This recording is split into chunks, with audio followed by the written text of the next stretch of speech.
Hey guys, today we're going to be reading If I Ran for President. The author is Catherine Steer, and Lynn Averill is the illustrator.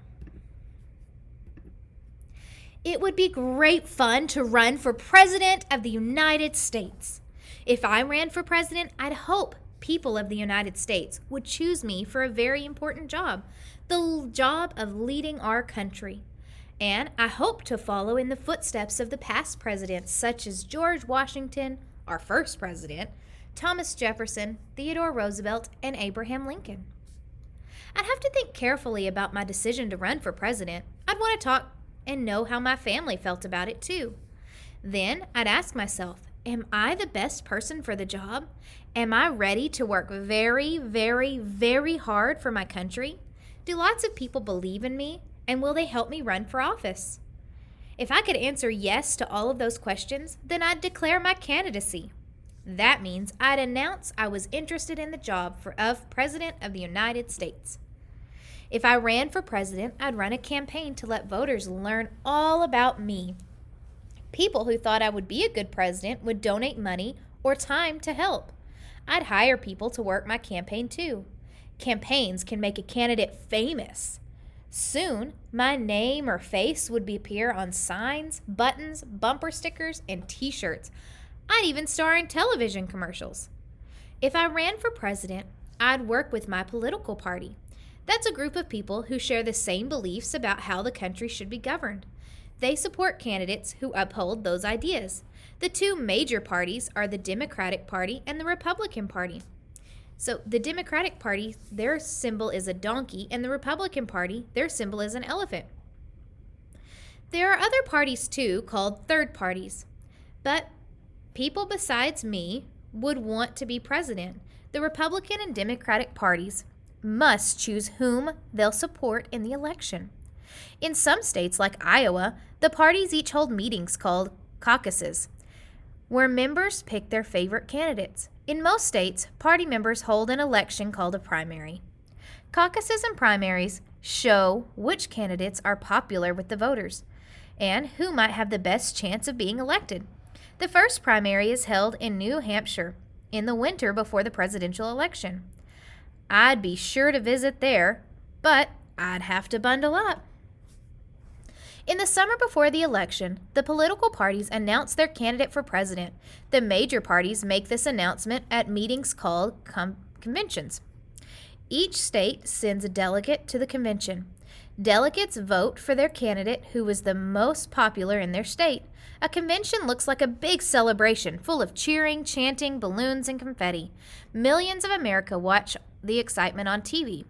By the time of the convention, everyone knows which candidate will be chosen, but the delegates still held a vote. If my party chose me to run for president, I'd make a speech to get everyone excited about helping me win. I'd tell American people about my platform, my plans or ideas for our country. My running mate would make a speech too. That's the person who would be my vice president if I became president. If I ran for president, I'd be invited to debate with other political candidates. A person called a moderator would ask us questions. People across the country would listen carefully to our answers. Reporters would ask me questions too, about my life, my family, even my kitten, Sassy. They'd print old photographs of me in newspapers and magazines, like the snapshot of me in my superhero costume or my baby picture when I still wore diapers. If I ran for president, I would travel the country to meet lots of people.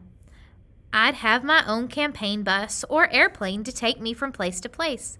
Inside, there'd be comfy seats perfect for checking the news, writing speeches, and thinking about how to solve the nation's problems.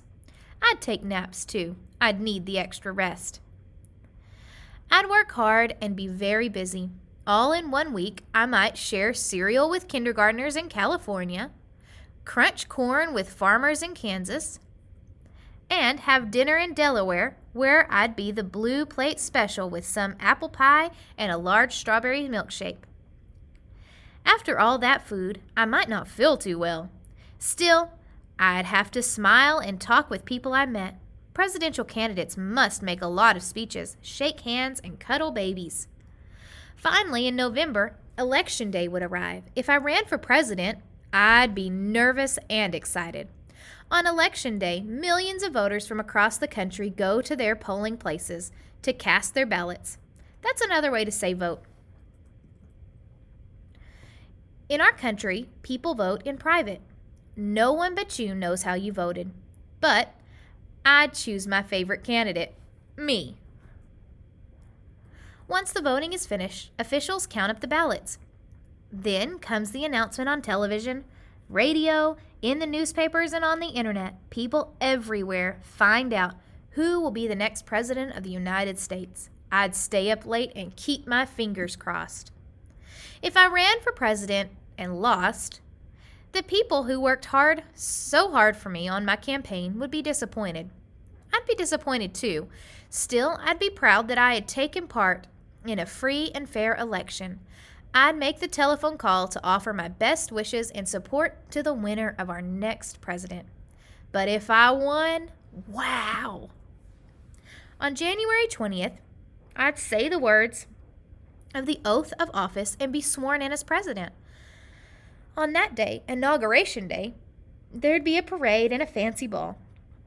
When I moved into the White House in Washington, D.C. to begin my 4-year term as President of the United States. That, and what would I do if I became president? Well, that is another story. So there's a lot to be done to run for president. You have to be willing to make all those sacrifices and do that much work. Wow. But I think in my classroom today, I might have a future president. We'll see you later, guys. Bye.